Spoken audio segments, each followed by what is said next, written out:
La grande interview sur CNews et Europe 1, et tandis que le débat budgétaire tourne parfois à la cacophonie, cette question, y aura-t-il un accord entre le PS et le gouvernement, ou alors censure et dissolution sont-elles plus que jamais inéluctables?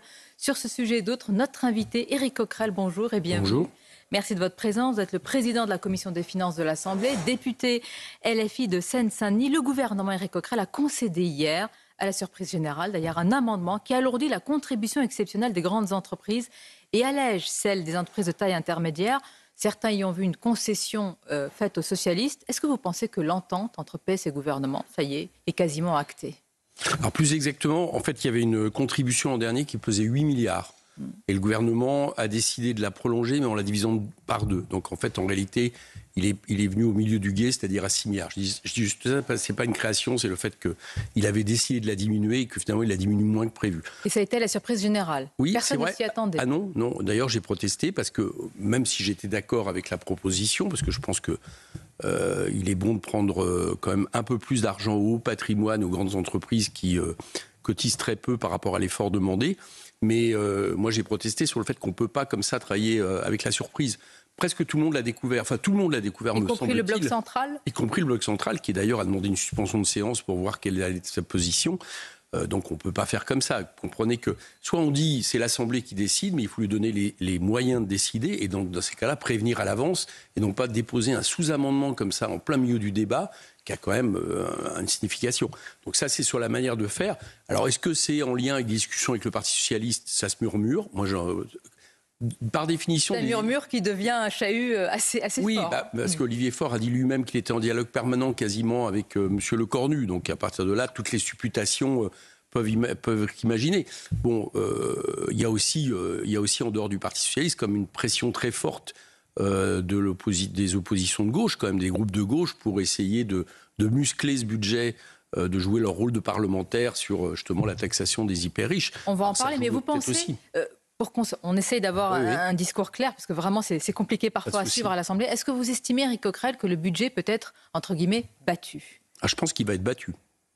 Je vous l'annonce, il va être battu. Malgré l'accord éventuel entre les socialistes et le gouvernement. Alors imaginons, déjà l'accord il est loin d'être ficelé, parce que les socialistes, même si en fait ils mettent sur la table, pour bien comprendre, une taxe vidée de son sens sur les patrimoines. Alors on dit...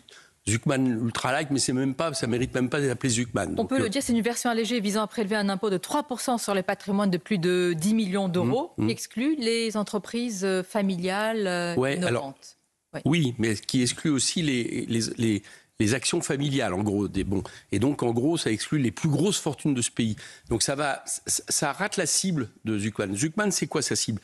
Il dit, en gros, en 81, qu'on a créé l'ISF, on a exclu les biens professionnels à l'époque. C'était un amendement qui s'appelait l'amendement Bettencourt. Vous voyez, je l'ai appris par Charles de Courson, qui est la mémoire. Voilà, je sais. Bon, donc, et là, à partir de là, j'allais dire que le verre était dans le fruit. Pourquoi? Parce que qu'est-ce qu'ont fait les hyper riches? Ils ont transféré leur patrimoine personnel, leur revenu, vers leur patrimoine professionnel, les actions, etc. Et comme on n'allait pas taxer ça, du coup, ils échappaient quasiment à l'ISF. Bien. Et là, c'est un peu la même chose qu'on propose, c'est-à-dire qu'on propose d'exclure les actions familiales. Les socialistes qui proposent. Oui. Soyons précis. Ce que les socialistes proposaient, c'est d'exclure les actions, on va dire, familiales pour aller vite, plus le fait de baisser le seuil, ce qui fait que ça aura les deux défauts. Parce que quand vous baissez le seuil à 10 millions, là, pour le coup, vous risquez de toucher, par exemple, les PME. C'est trop light pour vous. Alors, c'est pas assez haut comme seuil pour toucher les grandes entreprises, et ça rate la cible qui est, pour aller vite, d'aller chercher les milliardaires qui, depuis des années, ne payent quasiment plus d'impôts sur le revenu, il faut que vous le sachiez, et sont taxés à hauteur globale de 25%, quand la plupart des Français sont taxés à 50%. Donc la question n'est pas de leur demander de payer plus, la question est de leur demander de payer leur dû comme n'importe quel Français. Et cette taxe rate sa cible. Et en même temps, expliquez-nous, Éric Coquerel, parce que paradoxalement, la France insoumise a voté, mais c'est l'heure des explications ce matin, avec la droite contre le gel du barème de l'impôt sur le revenu. Ça devait rapporter 2 milliards dans le budget. Et en réalité, c'est assez incroyable, je pensais jamais le dire ce matin, mais les riches vous disent merci. Alors, moi, je considère pas... Alors, pour bien comprendre, je vous explique. D'abord, première chose, il y a une chose avec laquelle nous ne sommes pas d'accord avec le gouvernement, paradoxalement. Ça fait des années qu'on leur demande de taxer les hyper riches et les grandes entreprises qui ont beaucoup bénéficié du macronisme et qui coûtent des dizaines de milliards de recettes au pays. Et l'année où ils décident d'augmenter les recettes, Et il nous disait à chaque fois, vous faites du matraquage fiscal, vous touchez tous les Français. Nous, on disait non, on touche les hyper riches. Et l'année où il décide d'augmenter les recettes, il se propose de surtout taxer tous les Français. Voilà. Parce que, par exemple, ce qu'il propose, c'est moitié moins que l'an dernier sur les hauts patrimoines des grandes entreprises, au moins 4 milliards en gros en moins. Et par contre, il propose de taxer tous les Français, notamment avec cette question d'indexation des barèmes. Alors, première chose que je vais vous dire, le dernier barème, pour les gens qui savent, il n'y a que 5 barèmes. Donc, il est très vaste. Donc déjà, vous touchez des gens qui ont des richesses assez différentes. Bien. Et puis deuxièmement, comme je l'ai expliqué tout à l'heure, les ultra-riches, en réalité, ils échappent à l'impôt sur le revenu.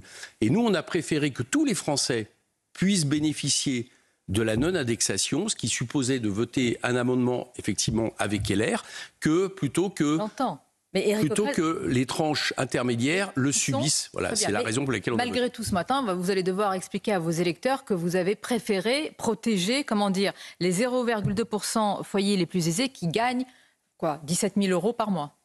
On a préféré, vous l'assumez ? On a préféré faire en sorte qu'eux aussi en profitent pour que tout le monde profite de ce qui est normal, c'est l'indexation sur l'inflation. Et vous savez, en plus, moi, j'ai une vision assez universelle des impôts. Mais j'ai une vision assez universelle des impôts.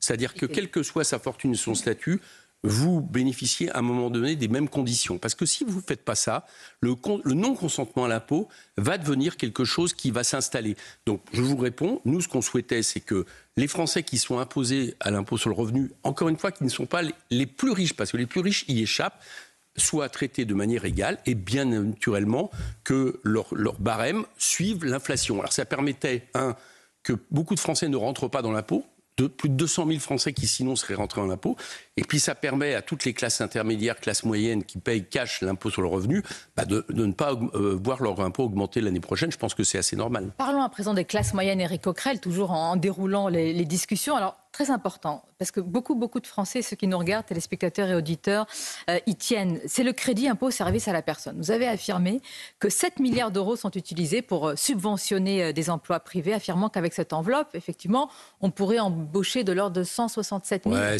j'ai dit ça rapidement. Mais il y a plus de 100 000 fonctionnaires. On l'a bien entendu. Oui, mais bien sûr, je confirme. Mais non, mais ce que j'ai voulu dire dans cette intervention, c'est un problème pédagogique. Parce que là, vous proposez donc de supprimer des crédits d'impôt pour les aides à domicile des classes moyennes. Voilà. Alors, pas que des classes moyennes, mais pas que des classes moyennes. Je peux vous assurer que les classes très aisées profitent aussi du crédit impôt et à un moment donné avec des effets d'aubaine. 10%, je pense que c'est surtout les classes moyennes, ceux qui nous regardent, les nounous, les aides à domicile. Pas dans les détails, mais le crédit impôt personnel à service bénéficie surtout aux classes aisées pour une bonne raison, c'est que si vous voulez, vous avez une dépense que vous, de toute façon, vous feriez par rapport du personnel de maison, etc. Et vous pouvez le déduire de vos impôts. Alors, moi, je ne trouve pas ça normal. Alors, je voudrais revenir sur quand même le fond de cette histoire. Quand bien même si ce sont des gens aisés et qui emploient des personnes, c'est d'accord, mais pourquoi c'est mieux que du travail au noir. Dans ces cas-là, à chaque fois que quelqu'un embauche des personnes, on peut les défiscaliser. Enfin, vous n'allez pas demander aux 167 000 fonctionnaires d'aller faire le ménage. Mais donc vous allez demander que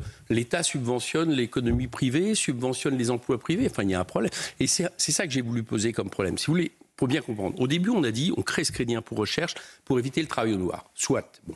Mais à un moment... Et donc, éviter que l'État ne touche pas les rentrées fiscales, les cotisations d'un travail déclaré. Mais à un moment donné, quand ça coûte 7 milliards à l'État, on peut se demander si l'enjeu en vaut la chandelle, si vous voulez. Première question qui se pose. Bien. Deuxième question qui se pose, on subventionne du coup de l'emploi privé. C'est très bizarre ce système quand même qui nous dit sans arrêt c'est l'entreprise qui crée les richesses, c'est le capital qui crée les richesses, etc. Mais qui adore que nous, vous, moi, tout le monde paye finalement des subventions privées. Et ce que j'ai voulu dire, c'est que ces emplois à la personne, si on considère que c'est un service rendu au public, à partir du moment où l'État le subventionne à hauteur de 7 milliards, on pourrait se demander pourquoi pas, si au lieu d'emplois souvent précaires, mal payés, est-ce que ça ne pourrait pas se transformer en un service public ? C'est ça que j'ai voulu faire. Et 7 milliards, effectivement, vous avez en gros, vous pouvez embaucher assez facilement 120, 150 000 fonctionnaires ou personnes d'un service public, si vous préférez. Bon, voilà, j'ai voulu poser une question. C'est vrai que nous en manquons en France. J'ai voulu poser une question. C'est un vrai débat. Mais certains vous ont dit, est-ce que vous connaissez l'avis des Français pour aller sur un tel sujet et proposer... Oui, bien sûr, je connais l'avis des Français. Et je sais que les services publics manquent partout dans ce pays. Non, mais beaucoup de Français des services prennent des nounous pour aller travailler et ne sont pas parmi les 10% les plus riches. Mais bien évidemment, mais... vous savez, moi je connais très personnellement quelqu'un qui cherche en ce moment à avoir des gardes pour un bébé bébé qui vient de naître. Bien. Vous savez quelle est la galère pour trouver des crèches aujourd'hui Oui, dans ce pays? sais, Vous savez. Bon, est-ce que vous ne croyez pas que si ces personnes avaient un service public de la petite enfance, elles en seraient plus satisfaites que d'avoir à trouver des systèmes D et autres. Vous avez posé le débat. Voilà, exactement. Alors, le 15 octobre dernier, Éric Coquerel, vous affirmiez que nous allions moins entendre, avez-vous écrit sur X, les fans de l'homme à la tronçonneuse. Il faut comprendre par là l'Argentin Javier Milei, qu'il serait victime, je cite, à son tour du dégagisme à cause de sa thérapie de choc et de la pauvreté qui l'aurait fait exploser. Alors, il vient de remporter haut la main les élections législatives. Son parti est largement conforté, sa politique plébiscitée. Est-ce que vous avez confondu Alors, plébiscité, si vous regardez les élections, il y a rêve et la réalité. Oui, non, mais très bien. Il y a un taux d'abstention extrêmement fort. Extrêmement fort. Ça prouve quoi? Ça prouve que pour vous opposer à quelqu'un comme Milei sur une politique très autoritaire et ultra-libérale qui produit pour l'instant des effets économiques très mauvais, le cours du pesos descend, la pauvreté ne cesse d'augmenter. Si, le cours de pesos... taux de pauvreté argentin, il est passé de 52,9% en 2024 à 31,6% au premier semestre 2020. C'est absolument contesté par toutes les organisations sur place. Mais non, mais monsieur Coquerel, là, c'est les chiffres qui sont pris par... c'est les chiffres de monsieur Milei. Je vous dis que c'est contesté sur place dans la situation économique. Les Échos le reprennent, d'autres journaux économiques de la presse internationale. La situation économique, le taux de chômage ne cesse d'augmenter en Argentine. Et pour l'instant, ils tiennent grâce à une chose, c'est que M. Trump leur a mis 20 milliards, ce qu'ils n'avaient pas fait, les États-Unis n'avaient pas fait avec leurs prédécesseurs, pour les soutenir. Bien. Alors, on a cette situation économique. Et ce que j'ai dit, c'est qu'au vu de la situation économique, à un moment donné, je pense que M. Milei sera invité à dégager. Je continue à le penser. Mais sur cette élection, je vais vous expliquer ce qui s'est passé. C'est que les Argentins ont voté, ils l'ont plébiscité, comme ça arrive en France. Je vais terminer ma phrase. Oui, ils se sont surtout beaucoup abstenus.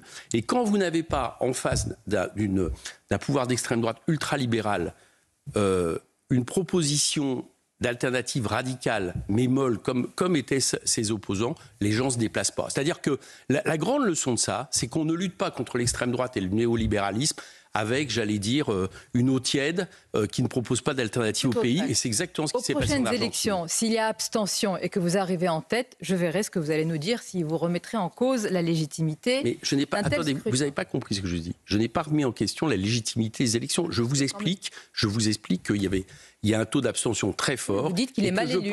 Je pense que M. Milei, d'accord, a plus gagné du fait de la déficience de ses adversaires à représenter une alternative radicale, ce qu'il représente, plutôt que sur ses bases économiques. Voilà ce que je dis. Mais alors, pour ceux quand même qui se sont déplacés pour voter pour lui, comment vous expliquez qu'un dirigeant qui a, selon vous, fait exploser la pauvreté, qui promet du sang et des larmes, soit réélu, adoubé, félicité? Peut-être qu'il y a une... déjà, par exemple, le fait que ce dirigeant soit appuyé par les États-Unis d'Amérique à hauteur de 20 milliards, ça fait réfléchir. Parce que les Argentins, ils sont quand même indépendants et souverains. Bien sûr, mais ceux qui ont voté, peut-être se disent-ils que finalement, soutenir quelqu'un qui va vous proposer une politique avec les États-Unis derrière, peut-être que c'est mieux que quelqu'un qui finalement ne vous propose pas une politique radicalement différente dans laquelle vous portez vos espoirs. Je pense que c'est ça qui s'est passé. Mais attendons, parce que l'effet de la politique économique de M. Milei ne va pas cesser de produire des effets. Et le dégagisme, il peut s'incarner bien différemment qu'en dehors d'élections. La croissance, alors là, quand on regarde la croissance, quand on se compare, on ne se console pas. On aimerait avoir un taux de croissance comme celui-ci en Argentine, mais c'est ainsi. Oui, mais les autres pays, il faut comparer avec les autres pays d'Amérique latine. Pas Effectivement.